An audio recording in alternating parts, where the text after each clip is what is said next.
Après 3 semaines de tempêtes et de pluies diluviennes en Californie, le président Biden est venu sur place dire son soutien aux Californiens. Certains comtés du nord et du centre vont bénéficier de l'aide fédérale.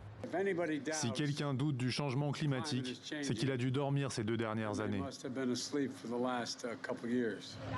Mais les journalistes le ramènent aux documents classifiés retrouvés chez lui. Regrette-t-il de ne pas avoir révélé leur existence en novembre avant les élections de mi-mandat? Le président consent finalement à y répondre.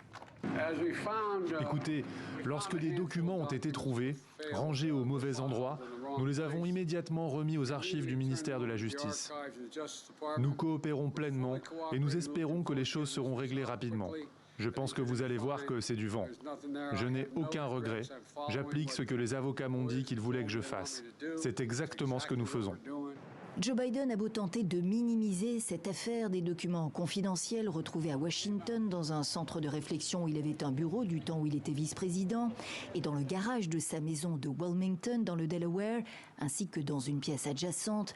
Elle le fragilise, lui qui envisage de se représenter en 2024, mais elle fragilise aussi les démocrates dans leur ensemble.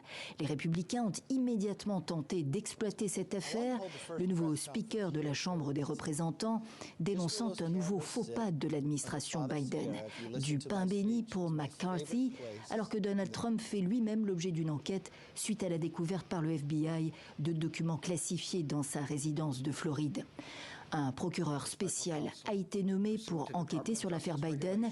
Le ministre de la Justice espère ainsi couper court aux critiques de 2 poids, 2 mesures.